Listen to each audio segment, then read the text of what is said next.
Hey guys, welcome to the third episode of the Neutral Corner. I'm by myself. I'm Coach Jay. This weekend we actually don't have the Golden Boy or Hard Ticket with us, and I don't have any special guests. What I do have for you is a special edition. So normally we do a lot of boxing news, and we have a special guest, and we'll have some questions. Usually questions that pretty much link with the guest that we brought on.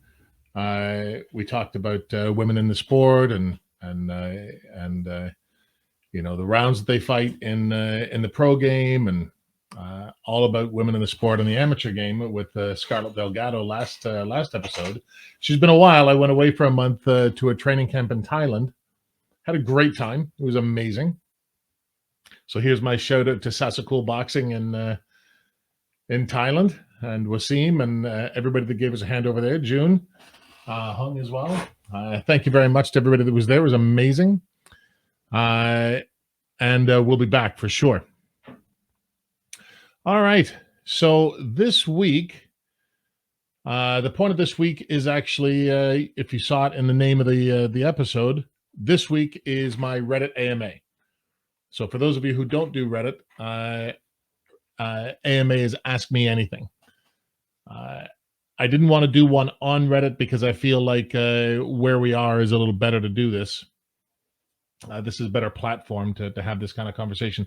I'm very active on the Reddit community just because I can only work so many hours at the gym, and I really enjoy helping young boxers. So I go to the Reddit community, and there's a amateur boxing subreddit, and I quite enjoy giving technical advice to fighters that post their rounds online and things like that. And I'll probably do one of those here.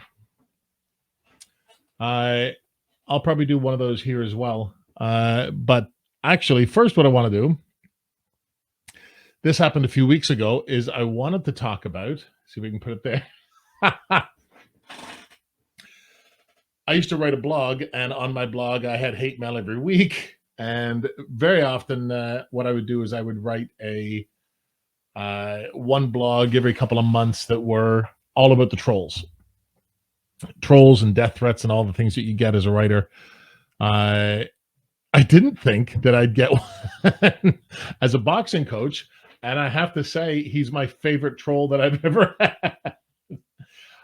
It was a bit of an innocent beginning, actually. It was on YouTube on one of my fighters' first fights, so it was a little messy. Their cardio wasn't great. It was a first fight. It looked like what you would expect a first fight would look like. A lot of fun. But one guy came in. I was just correcting him on a weight class issue. It's not a big deal. It's for most people, 90% of people, you are involved in watching as a fan. You're involved in pro sports. And to be honest, a lot of even amateur boxers don't know the differences between pro and amateur. Well, I have to. It's my job. So that's all I did. I corrected him on heavyweight versus super heavyweight, and because in amateur boxing, 91 kilograms plus in Canada and metric countries, or 201 pounds plus, is super heavyweight. 81 to 91 is heavyweight. So everybody's used to it being, instead of super heavyweight, they're more used to the sound of heavyweight, cruiserweight. So it's not a big deal, but I am a bit of a stickler for the, getting the correct terms. I'm a big one on terminology. So I corrected him, and this was my answer. See if I can find it. I can. Here it is. Love it. Where's this comment? So you think you know everything since you're an off-brand coach and an off-brand big body coach. and how are you training people and they still can't fight? They look half slow. Oh my God, sit down. Just basically insulting. But what I really enjoyed about this troll was the off-brand big body coach. I'm not thin. I'm a 20-year veteran of the military. When I got out, I got out medically, so I have some issues, and I got bigger. Over COVID, I got bigger again. I topped out at about 326. I'm down now to 276 or 275, but I'm still a big boy. If trolls think that bothers me to call me fat, fat would have been a little ruder. It still wouldn't have bothered me.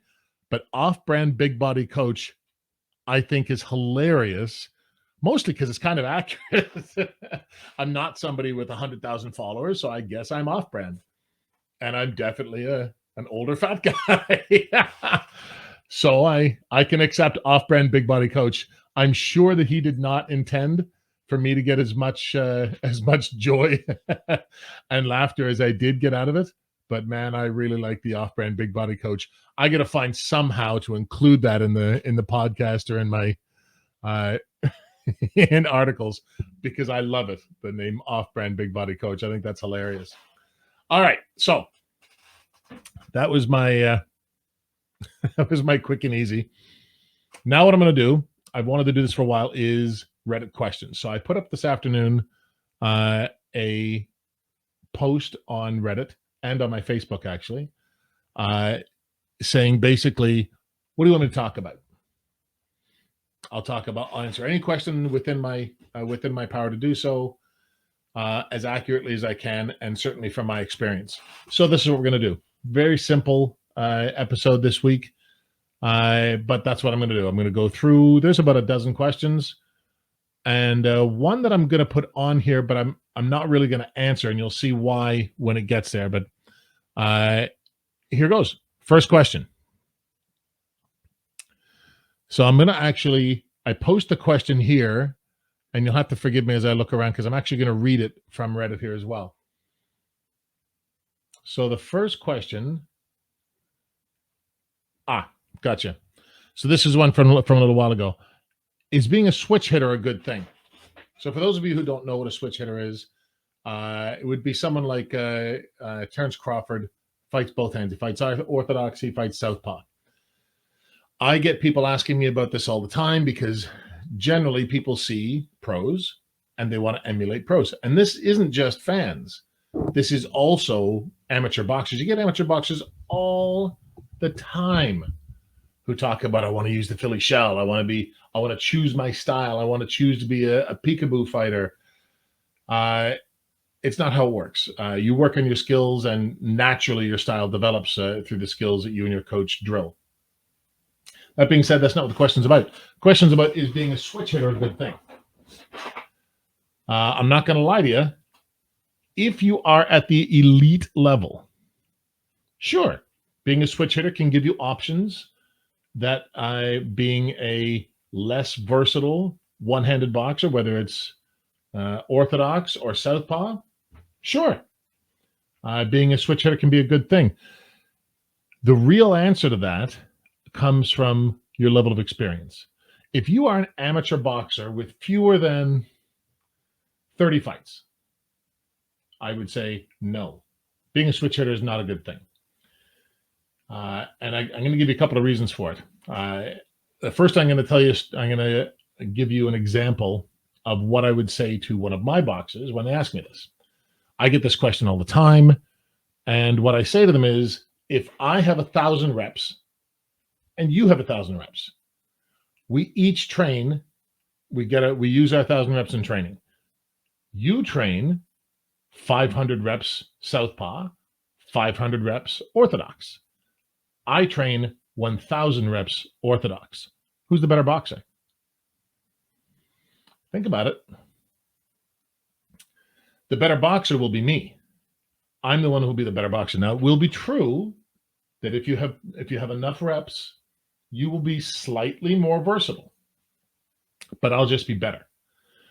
Southpaw and orthodox are two completely different skill sets.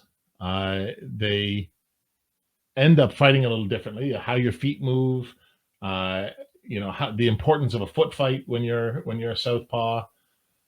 There's a lot of things that go into it, and learning the intricacies of one side is completely different from learning the intricacies of another side. It's different angles. It's different punches that are effective in open stance versus closed stance. So it's a bit of a yes and no. If we have a fighter that's got about 20 fights, and he's only just starting. He'll do what we call the Dempsey jab, because he shifts out of his orthodox stance, shifts into, on the move, into a southpaw. He'll throw one jab and then immediately is back to his orthodox stance, because that's all he can do right now. That's his one southpaw move.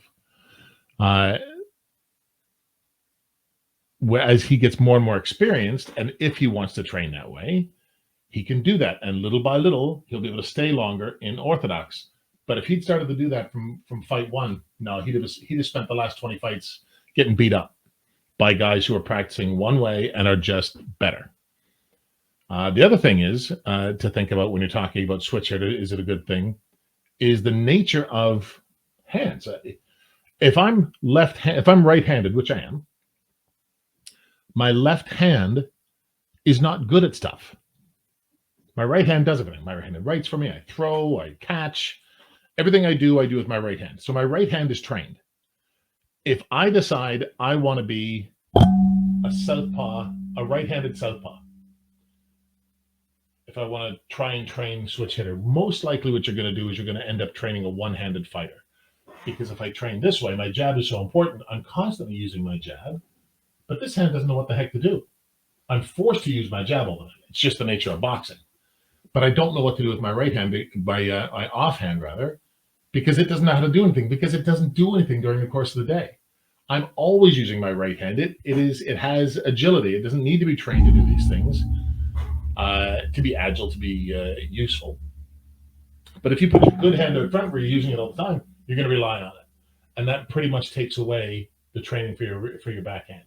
That's a little bit of an opinion thing, but I do stick with the 1,000 reps story. Who's going to be the better boxer? I feel that until you're very good, you train one stance or the other.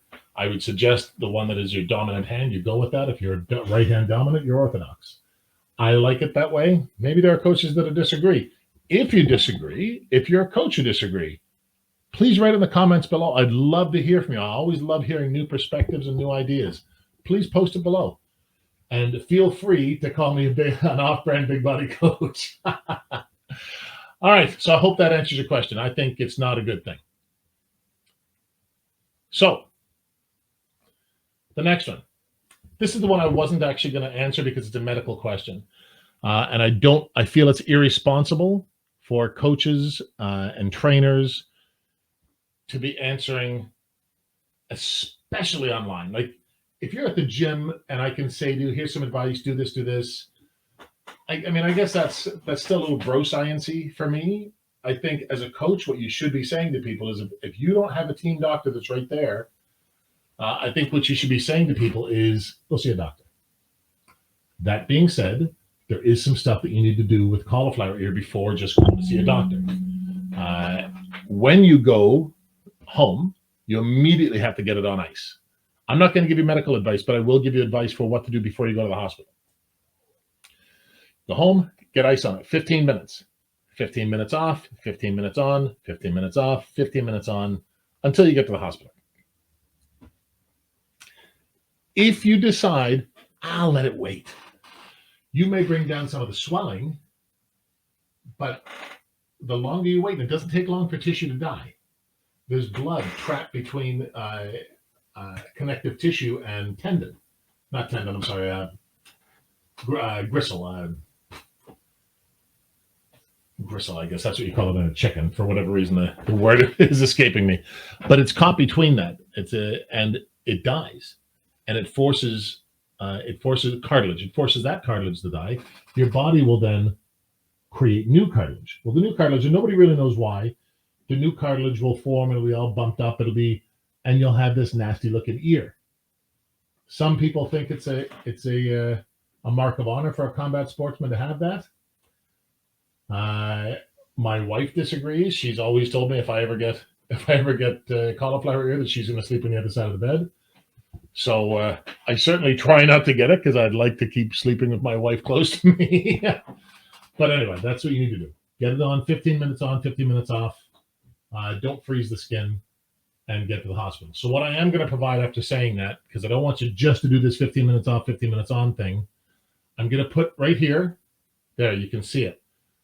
I don't know if you can copy and paste that, or if you just look for the Cleveland Clinic. This is one of the more complete articles that I've seen on cauliflower ear, what to do. So please, if you don't know what to do about cauliflower ear, please take a screenshot of this, enter it into your, copy and paste it, enter it into your, and take a look. It's very important. Certainly not life-changing. Well, it could be life-changing, but it's not life-threatening.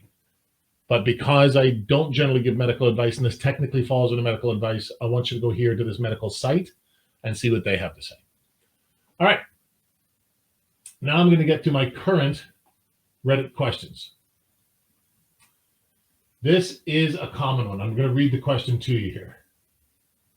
It comes from Gamer in Fedora.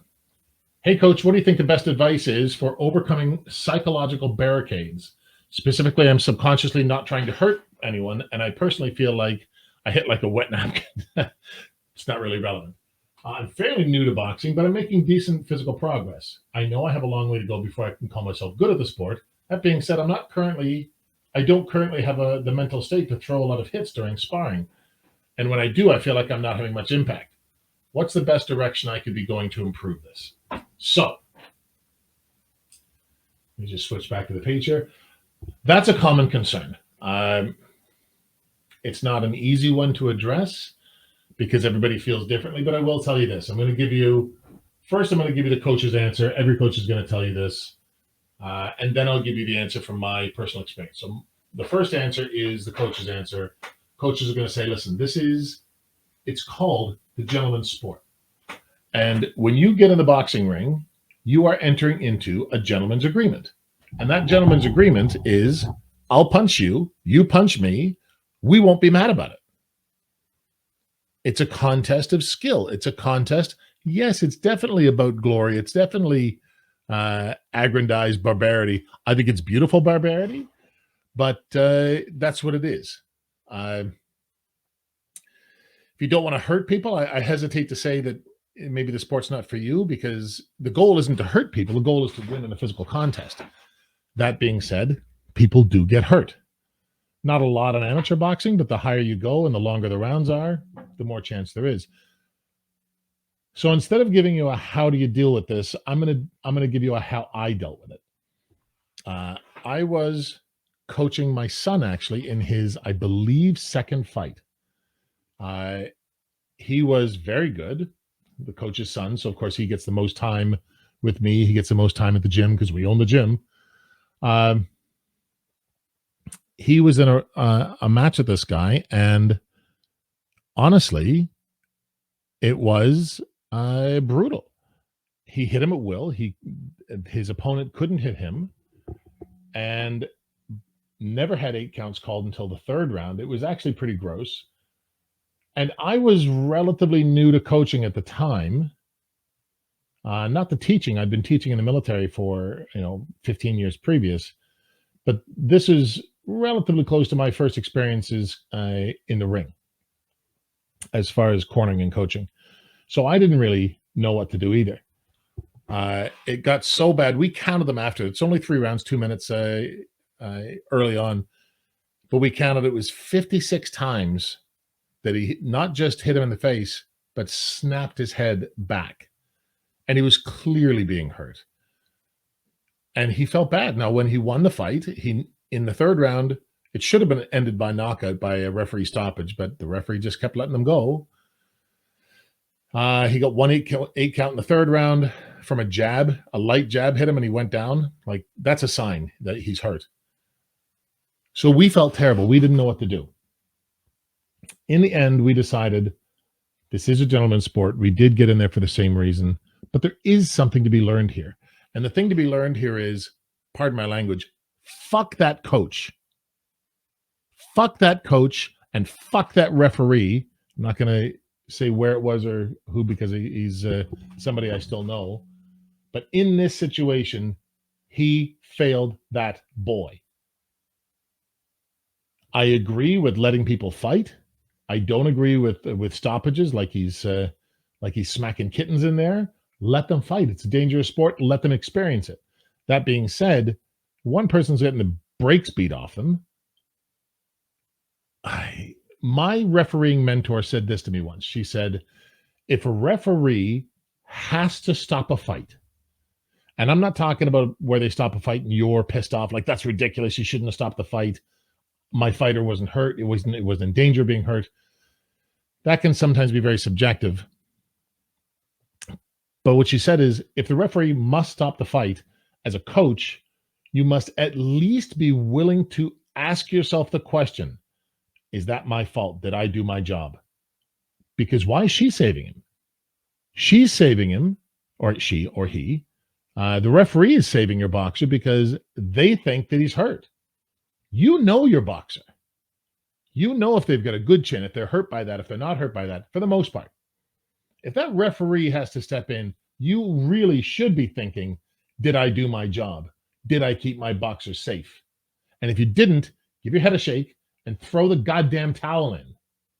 And I'll tell you this, as a coach, how I dealt with it, how I internalized it, and it made my boxer feel better, is I said, I agreed with him and then later with all my boxers. If this ever happens again, of course, we'll try and bring between rounds. We'll try and bring it that he's hurt, that they've got to do something to stop the fight. If they're not going to stop the fight, have a talk with your coach, because I'm telling you right now, I will never allow that to happen again when I'm in a corner. I'm not talking about my boxers getting hurt, because I'll definitely throw the towel in because I love my boxers. I'm not going to let them get hurt if I can help it. But I tell you what else I'm not willing to do is I'm not willing to sit there and watch some other coaches act like it's for a goddamn world championship and for that young boy to get hurt. It's amateur boxing. It's not, there's no single fight that's worth it. You're at the Olympics? Maybe. Something that really makes a life difference. You're at a club show or a tournament? Who cares? That boy's safety. And I'll tell you something. We know that boy never boxed again. I don't know if it was because he was put on a 6-month suspension and he never boxed again. Now, Andrew doesn't feel bad about it now.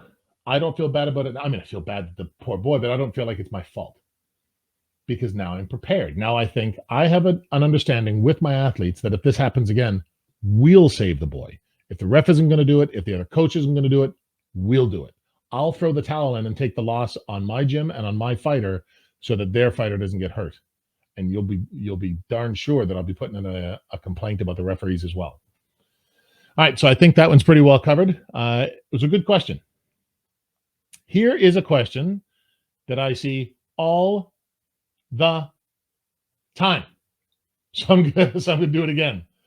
When am I ready? All right, let's take another look. This one's from Doorknob334.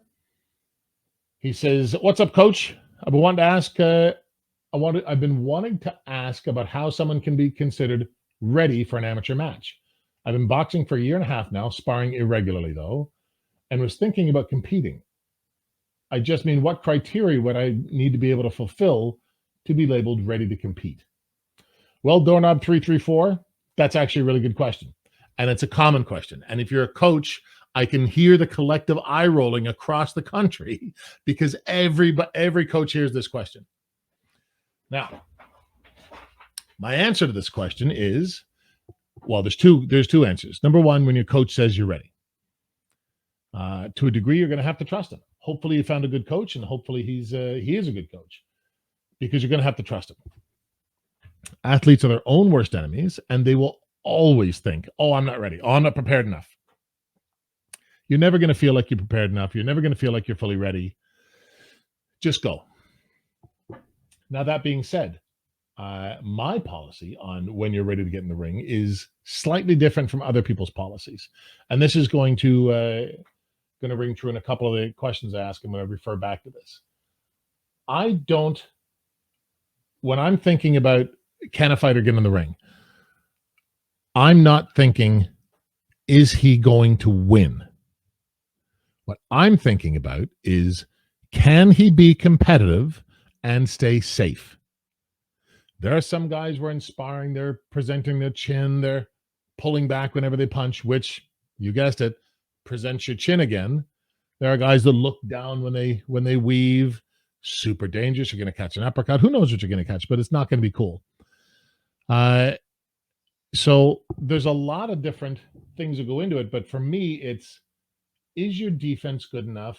Whether it's, even if it's just a good high guard, are your feet good enough? Do your feet get all crossed up, and does your footwork break down when you're pressured? Things like that. So I will actually take a look, and I'll direct more experienced sparring partners to push him back. Now it's all light sparring when I do these assessments, but I'm saying give him a hard time, get him stressed in the ring. I want to see how he breaks down. Does he break down? And the best ones don't. They're taking a beating there. It's light, but if it was scored, they're losing heavily. But they're not breaking down. They're willing to fight. They're willing to get in there. They're willing to stay in there, and they're willing. They can stay safe. That's when you're ready. Now, I would say you have to understand how to punch and move. Basic defenses: be able to dodge the first punch out of most combinations.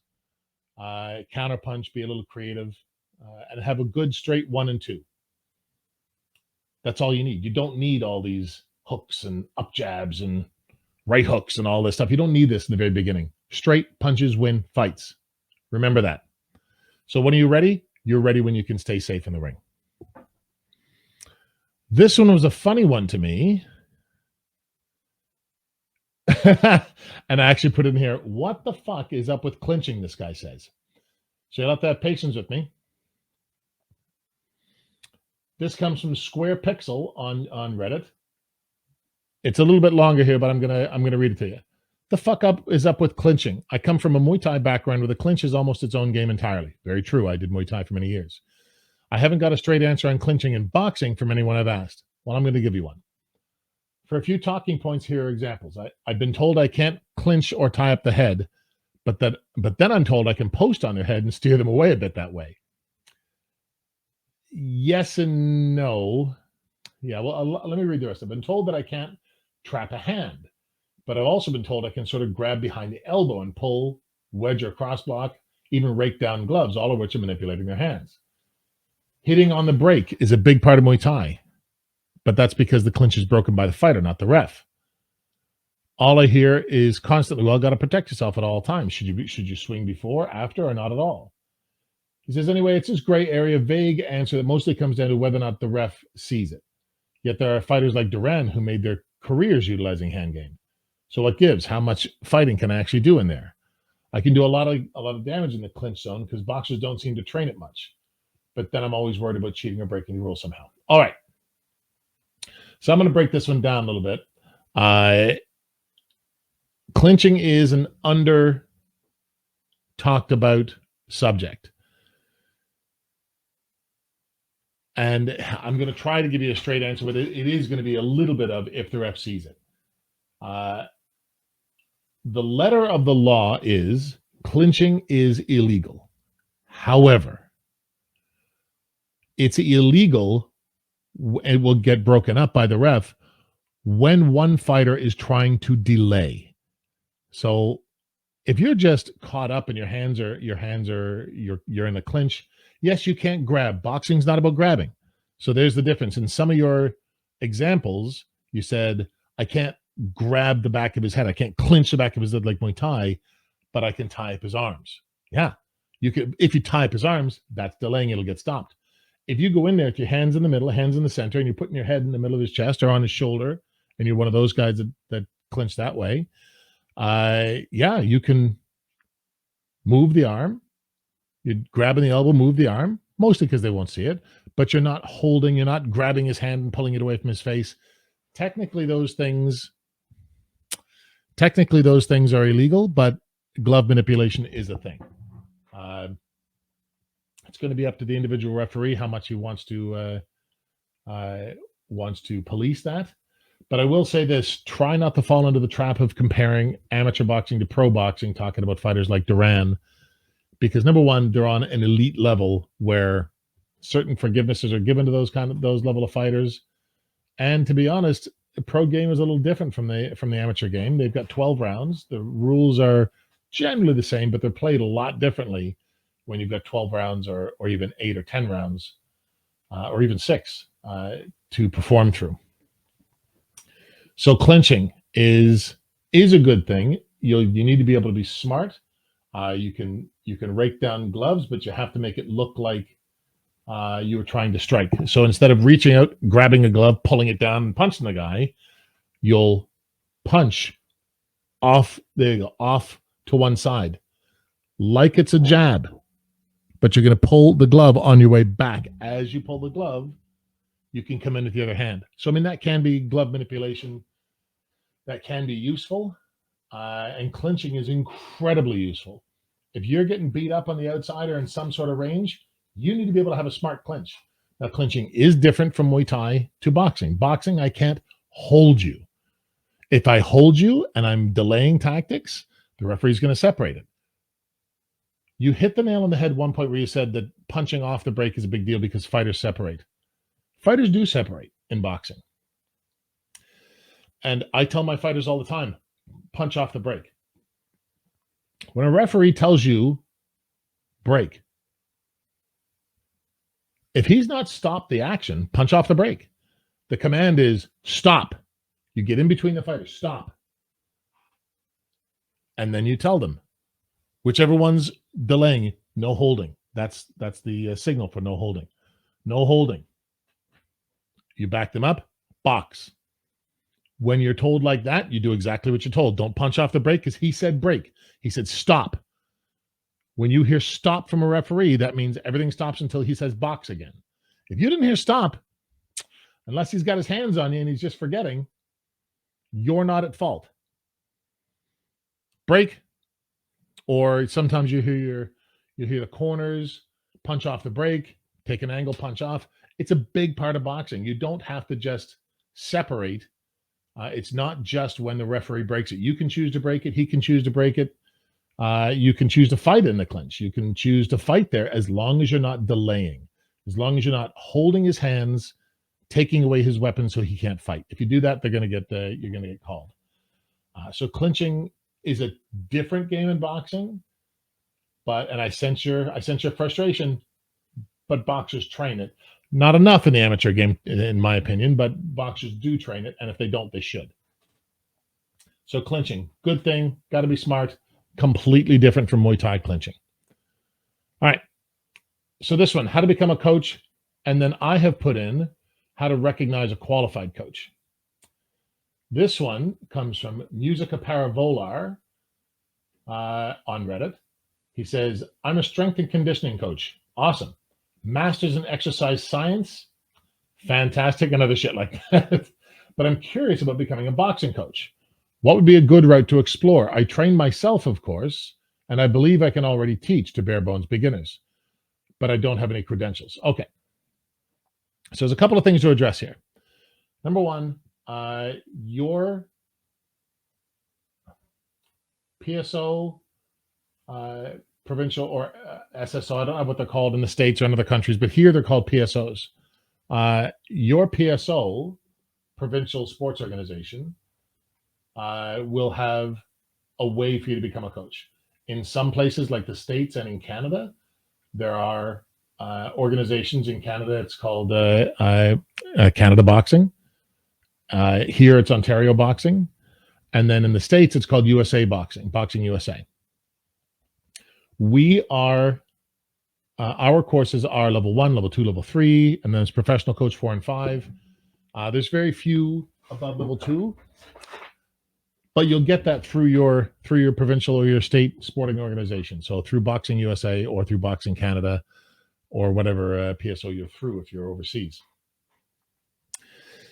It takes a lot of time. Sometimes there is coaching experience needed.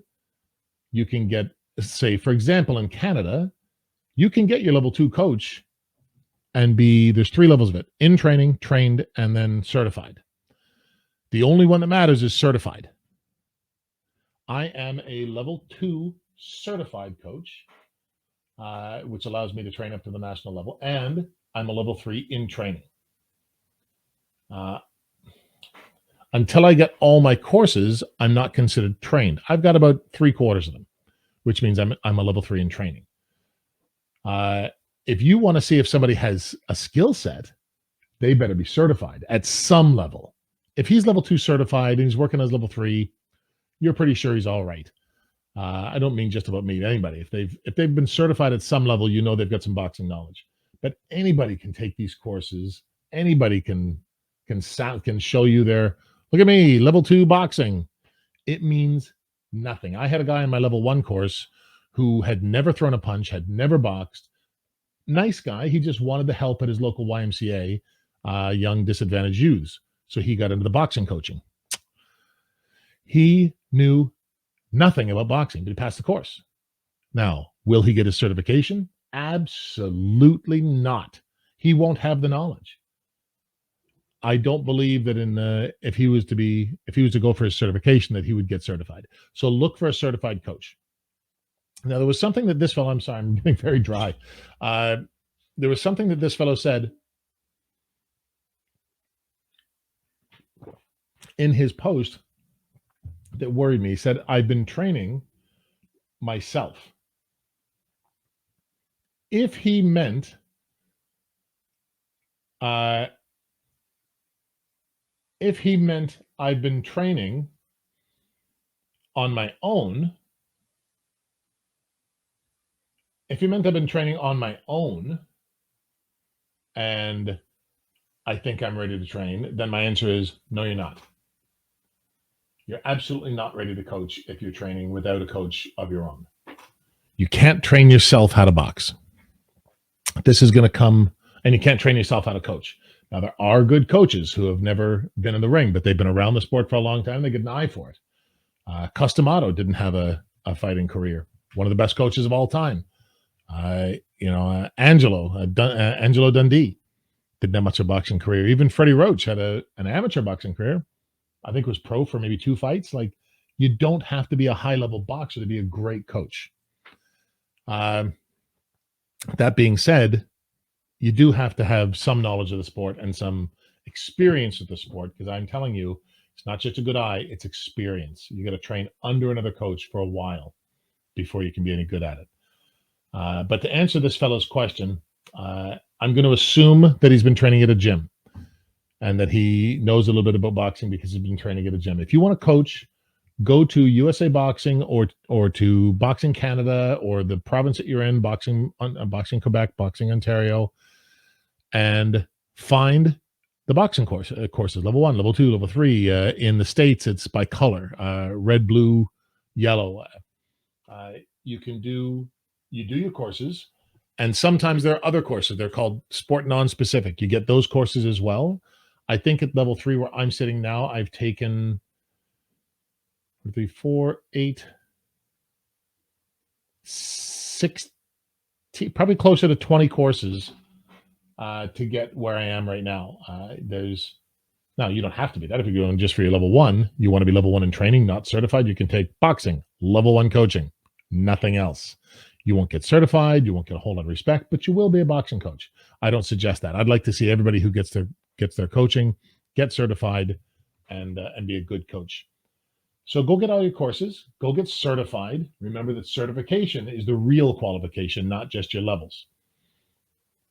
And talk to your PSO about it. I'm sure that they'll give you a hand and set you on your way. Remember, if you're in the States, it's Boxing USA. If you're in Canada, it's Boxing Canada. All right, I hope I answered your question on that. Now we're going to get to a fun one. Can you get good without a coach or a gym? I'm going to read this one out loud. Well, that's what he said. How good can you get at boxing without going to a boxing gym? This is going to upset some people, but mostly people who don't go to boxing gyms. My answer is no. You cannot get good. Not only can you not get good, you can't get okay. You will never be a boxer without a coach or a gym. You can't. You don't have the perspective to teach yourself a skill that you don't know. It's pantomime. It's different than Math. Math are rules on paper. I can see it. I can check this against my answers. My answer's right. I taught myself the math. You can't do that with boxing. Boxing tells you what to do. You don't know what you're looking at. You're not a boxer. You're not a coach. So all that you can do is pantomime what you think you see on instructional videos. I get that I do instructional videos too, but those are for people who already box. They have a perspective. So when I show them how to do something, they've done things like that 1,000 times. So when I do a tutorial, they're like, oh, that's how that works. Because they have perspective on how to move their body, on how to box. They know how to do it. I'm just giving them tips on what they already know. So it's easy for them to recognize, oh, shoot, that is right. That is the answer to that. But you can't do that. You can't do that if you don't have a coach. How are you going to break down whether it's good boxing or not? How are you going to do that? Like there's too many. There's too many things that you can, too many skills. People think there's like 4 punches, and there's absolutely not. There's hundreds of different kind of punches in different kinds of situations. So many different combinations. It's literally called the most difficult sport. You cannot learn it without a coach. It's pantomime. And you'll get in there with a real boxer and he'll tune you up and you won't have any idea why. It'll be very upsetting. So can you get good without a coach or a gym? The answer is no. I'm sorry. I know that's not the answer you're looking for. If you are somebody who doesn't have access to a coach or a gym, find somebody online. There are coaches who do it. I do it. I love to help boxers who don't have a gym or a coach nearby or it's too expensive. I love that. Find a coach who will help you. I like doing it for free. My wife hates it, but there are people who will help you. It's still very difficult to do online, but it's not impossible. It's pretty much impossible if you're just trying to do it on your own. If you're trying to learn from videos or your buddy who also hasn't boxed, you know what I mean? It's just not possible. So I hate to give you an answer like that. I always like to give a positive answer that gives somebody some hope. I just can't do it with this one. No, you can't get good without a coach or a gym. Sorry, guys. If you disagree, again, post it down below. Love hearing other perspectives. All right, let's go to the next one. This is another injury question. I want to ask about injuries. My foot's been injured for over a month. This is from Old Torn Squinter. And it's pissing me off. No runs, no rope jump, no shadow boxing. All I can do is core workouts, dips, getting pretty impatient. Have you got advice? I do, actually. And my advice as a coach is boring. Go see a doctor. That's what I'm going to tell everybody. Unless your coach is a doctor or you have a doctor in-house, go see a doctor. That's the only answer. We're not doctors. We've got loads of experience with injuries. But you want to tell me what you want me to tell you where that's helpful? After the injury, it's not helpful at all because I can't help you. I shouldn't help you. I shouldn't, unless your coach is super arrogant, he should not be giving you medical advice. Where my experience comes in is if you hurt your foot, if you hurt your ankle, I've got years of experience dealing with foot injuries, ankle injuries, this injury, that injury. I can get you to the hospital in the best way. And usually that involves rest elevation, rest ice elevation. That's what you're looking for. Elevate it, ice it. Other than that, get to the hospital. Stop asking coaches. It doesn't matter if it's a coach or not. It's bro science. We've got experience in the field, but that's only for when you get hurt. Once you're out of the ring and out of the gym, I don't want to give you advice. My advice is there's a guy over there that knows exactly what he's doing. Go see him. Go see him. Go see the doctor. Stop asking coaches and other athletes advice on your injuries. That's a big one. Stop doing it. All right. I've got 3 more. This one is a fun question. Oh, I'm sorry. I'm going to go back to the foot injury for 1 second.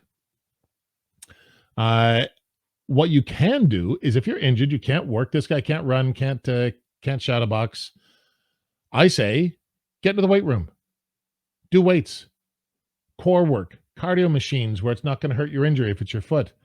Maybe even find good cognitive movement drills that help you decrease your processing time for information coming in. It's absolutely fantastic for combat athletes. And the one that everybody forgets, if you can't box, do tape study. It's the forgotten it's the forgotten training in amateur boxing. Why people think they don't need to do tape study. And yeah, you can do tape study of pros. I'd prefer you go find somebody that's got a relatively similar boxing style to you in the amateurs. Find somebody you like, follow them. Best amateur in the boxer right now, Andy Cruz. Find him, follow him. He's fantastic. Do your film study. Film study is essential. And if you're injured, work on your core, work on your cardio, work on your strength. Do film study. Do film study. Take the advantage. All right, enough of that. The next two are really fun ones. If I was a beginner again, obviously with foreknowledge, how would I train? Now let me see what this guy says. It's from Upward Avalanche. If you were a day one beginner all over again, what would your main focus be on training? How many times a week would you train? Drills, exercises, cardio outside of class? Great question. And I have to say that I'm going to assume for this question that you are very serious about boxing. Pardon me, because a lot of boxers get into it as hobby boxers. It's fun. And if you're a hobby boxer, fine. Boxing's awesome. Get out there, experience the amazing sport of boxing and how it can help you and how it can increase your self-confidence and the way that you interact with the world. It's different. Combat sportsmen are different people and healthier because of it. So definitely do it. But if you're very serious, then I would say, if I was to go back now, and I'm assuming that I'm fit, because I'm not right now. So I'm assuming that you're asking me if I'm young, if I'm fit, if I could do it all over again, what would I do? I'd be doing my 5 days a week, steady state cardio. Steady state cardio. Don't listen to the boxers that say hit cardio is all you need because boxing is an anaerobic activity. It is an anaerobic activity, but it's also an aerobic activity. It's also an anaerobic alactic activity. So you can't just do one kind of PT and expect it's going to cover you for the entire thing. Anaerobic activity, anaerobic cardio covers you for about 90 seconds. Once that's gone, it's burned out. How do you recover in between rounds? 2-minute rounds, 1.5 minute anaerobic capacity. Does that make sense to you? Can you go 3 times what your body will do for you? No, you can't. You have to be able to recover, and you recover with cardio. Steady state cardio. Don't run fast, just run. Get kilometers on your legs. You'll do your HIIT stuff too. You'll do speed work. You'll do hill work. You'll do a long run. You'll probably weight train, not for time under tension, but for power and explosiveness. You'll do plyometrics. You'll film study. We just talked about that one. Film study. And honestly, I'd be going to the gym 5 times a week. It's get in there as many times as you can. If you can do the competitive class, then maybe do the beginner's class as well. Do it. The more you practice, the better you'll be. I don't believe in overtraining. Get fitter. You know what I mean? There's at the highest level, amateur boxers are putting in 40 hours a week. They're not overtraining. They're good to go. They've trained for it. I would be training, 5 times a week, doing my running, doing my weights, doing my explosive exercises. But that's with the foreknowledge that I'm going to make this a lifetime's endeavor. If I was just a boxer without worries about going pro or anything like that, probably what I would do is loads and loads of steady state cardio, do my boxing classes. But I think I would concentrate. Everybody goes top to bottom. Everybody wants to be able to move their head, throw their hands. That's the top. Everybody thinks about that. That's boxing to them. Shoulders up. Boxing's not from the shoulders up. Boxing's from the waist down. Punches, anybody can punch. You can throw wacky punches like you're drunk in a bar and you can win a fight. You can win a fight fighting like Maggie Simpson. I'm just going to do this, and if you stand in front of me, it's your fault. You can totally do that. The problem is if you're facing one guy doing that and the other guy's doing the same thing, but he started his training from the ground up. Footwork, movement, and then head movement, and then how to punch. The least important thing in the ring is how to punch. It's offense is easy. Defense is hard. And they say it in basketball, defense wins championships. Defense and footwork wins championships in boxing. So if I was a beginner, how would I train? I would train feet up, footwork, movement, how to balance, and then I'd worry about things like being able to move my head and defend myself, and eventually get into creative striking.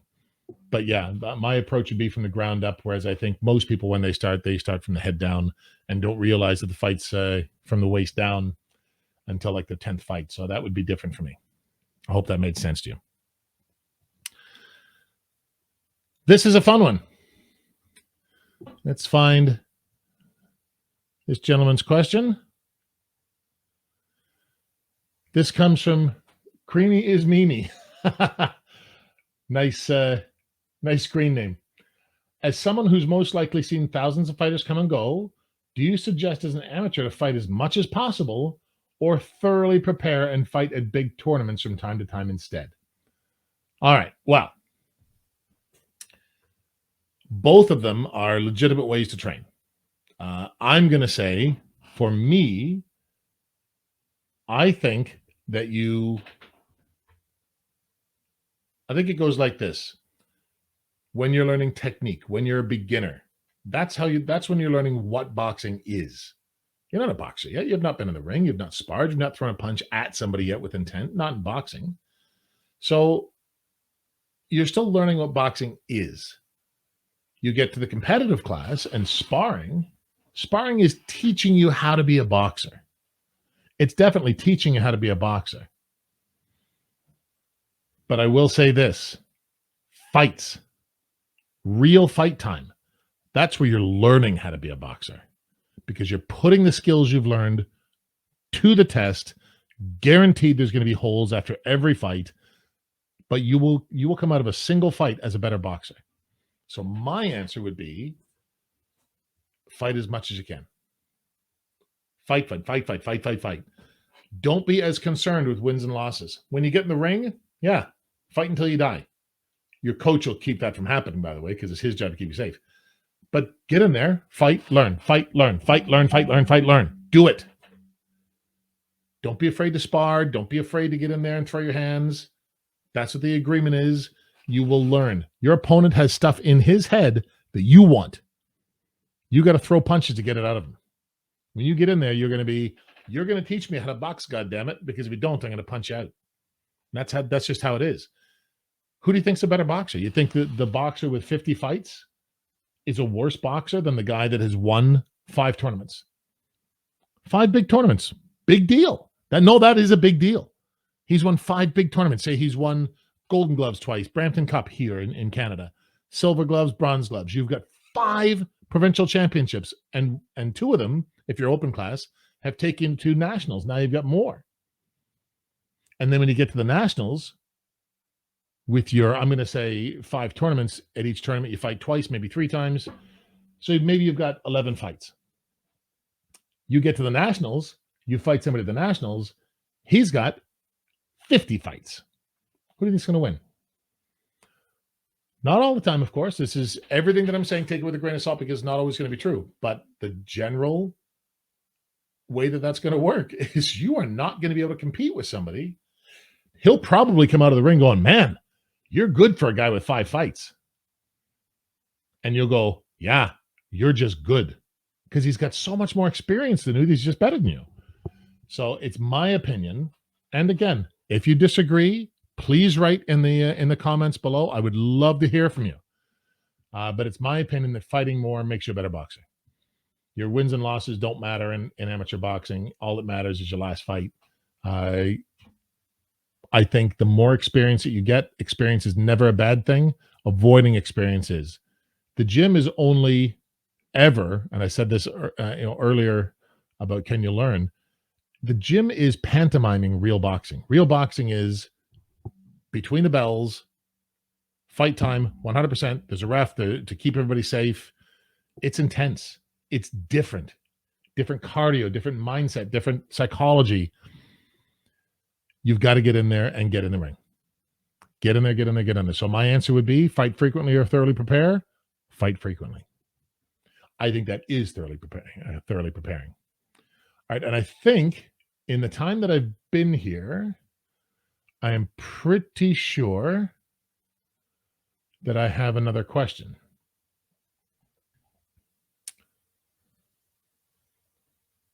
Here we go.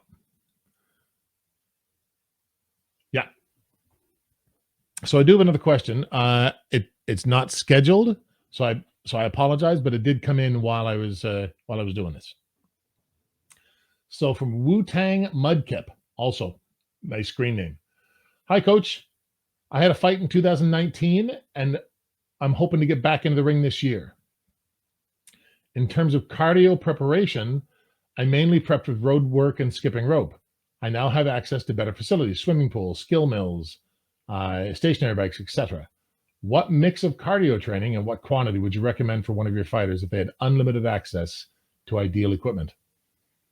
Honestly, great question. And this is one that I'm happy to give you an answer to, so because it's not discouraging. You don't need the equipment.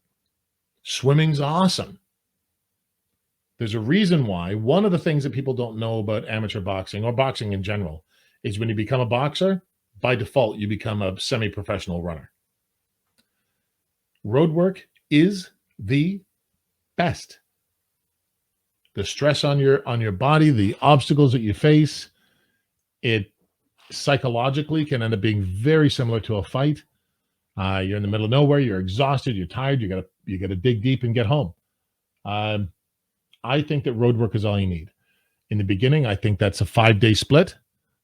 And that 5-day split is steady state cardio. In the beginning, this is not a super fit guy, but in the beginning, 5 kilometers, doesn't matter the time, just do 5. Medium pace.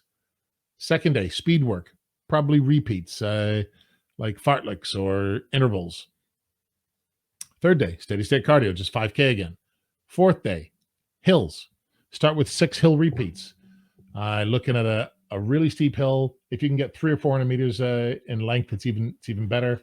Sprint up, walk down, get to the point where you can sprint up, jog down, and you want to get to where you can do about 10 repeats. 6 will be almost impossible in the beginning. It's very, very hard. But with all this stuff, you really don't need. All you need, like today, you're going to go, I'm going to do a beach run because it's really hard in the calves.